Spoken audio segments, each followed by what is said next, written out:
Blood introduction क्या है? Blood is the liquid connective tissue. Blood एक लिक्विड कनेक्टिव टिश्यूज़ होते हैं जो एक दूसरे से अटैच्ड होते हैं, या एक बोल सकते हैं चैनल बना के रखते हैं जो ट्रांसपोर्टेशन में हेल्प करता है।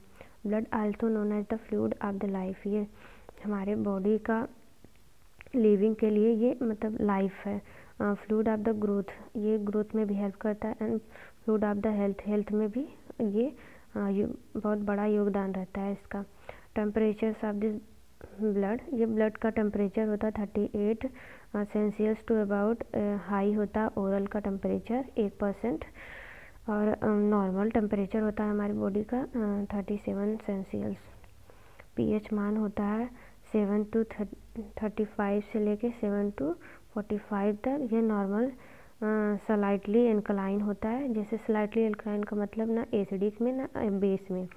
जब एसिडिक 1 to 7 के बिलो एसिडिक होता है और 7 to 14 के बिलो एल्कलाइन होता है, तो ये दोनों में प्रेजेंट होते हैं, तो बोल सकते हैं इसको स्लाइटली एल्कलाइन ये होता ही है। देन ब्लड वॉल्यूम होता है 5 to 6 litres above to adult में होता प्रेजेंट होता है नॉर्मली, और फीमेल में जो होते हैं 4 to 5 लीटर्स प्रेजेंट होते हैं। और जो न्यूबॉर्न बेबी होता है, नेक्स्ट वन ये न्यूबॉर्न बेबी जो होता है उसके बॉडी वेट के अकॉर्डिंग 18 ml या पर kg प्रेजेंट होते हैं। और स्पेसिफिक ग्रेविटी होता है ब्लड का 1.092 से लेके 1.101 तक होते हैं। नेक्स्ट वन है डिफिनीशंस ऑफ दिस ब्लड के डिफिनीशंस क्या होंगे? Blood is the body fluids the circulation systems of this the human body and other vertebrae and deliveries to necessarily substances. जो ब्लड हमारा होता है वो सर्कुलेशंस में बहुत महत्वपूर्ण योगदान देता है। वो ह्यूमन बॉडी में लिविंग हर एक ऐसे जीव में प्रेजेंट होते हैं, सारे मतलब जो लिविंग जीव हैं, और ये नेसेसरी सब्सटेंसेस को ट्रांसपोर्टेशन या डिलीवर करता है।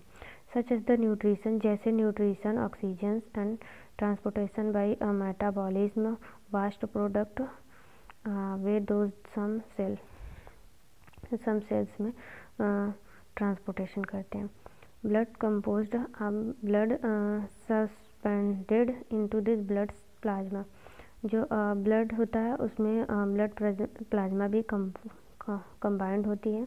और हीमोग्लोबिन क्या होता है कि इसके वजह से ब्लड का कलर जो होता है वो रेड होता है। इसको हम डिटेल में पढ़ेंगे नेक्स्ट वीडियो में। नेक्स्ट वन है फंक्शन ऑफ द ब्लड। ट्रांसपोर्टेशंस में है, प्रोटेक्शंस में, एंड उसके बाद क्या बोल सकते हैं रेगुलेशंस में भी हेल्प करती हैं ब्लड। तो ट्रांसपोर्टेशन देख लेते हैं। ट्रांसपोर्टेशन क्या है? ब्लड ट्रांसपोर्ट करने में हेल्प करता है एनी सब्सटेंसेस को, जैसे गैसेस, ऑक्सीजन, कार्बन डाइऑक्साइड को ट्रांसपोर्टेशन करता है एंड एक्सचेंज करने में भी हेल्प करता है ब्लड। न्यूट्रिएंट भी ट्रांसपोर्टेशन करता है, जैसे glucose, amino acid and fatty acids. Hormones भी ट्रांसपोर्ट करता है, T3, T4, GH growth hormones, growth stimulated hormones जैसे ल्यूटेनाइज हार्मोन, एंड उसके बाद हो गया बहुत सारे हार्मोन्स प्रेजेंट है जो पिट्यूटरी ग्लैंड से अलग अलग प्लेस से रिलीज होते हैं एंड ब्लड के थ्रू अलग अलग प्लेस पे वर्क करते हैं। Haemoglobin combined with the oxygen called by the oxy haemoglobin. जब हीमोग्लोबिन मिलता है ऑक्सीजन से तो उसे ऑक्सी हीमोग्लोबिन कहते हैं। और कार्बन डाइऑक्साइड जब मिलता है हीमोग्लोबिन तो कार्बो एमिनो हीमोग्लोबिन कहते हैं उसको। नेक्स्ट वन है regulation. Blood help the maintaining by the homeostasis. ये हीमोस्टैसिस को मेंटेन करके रखता है, और जो इलेक्ट्रोलाइट होते हैं उसे भी मेंटेन करके रखता है, जैसे सोडियम, फास्फोरस, सल्फर, EDC।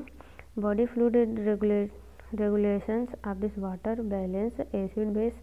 ये एसिड बेस को मेंटेन करके रखता है और वाटर बैलेंस को भी मेंटेन करके रखता है। और बैलेंस एंड टेम्परेचर रेगुलेशन, ये टेम्परेचर को लिमिट में रेगुलेट करता है, उसको भी मेंटेन करके रखता है। अब प्रोटेक्शन, थर्ड वन है प्रोटेक्शन। मतलब protect use for the exist by clothings after an injury. जब हमारे बॉडीज़ में कहीं भी इंजूरी हो जाती है या कट लग जाते हैं तो वहाँ पे प्लेटलेट जो होता है उसे ब्लड को क्लॉट करने में हेल्प करता है और एक्सेसिव मात्रा में ब्लड एक्सक्रीट आउट ना हो, इसकी वजह से प्रोटेक्शन देता है। WBC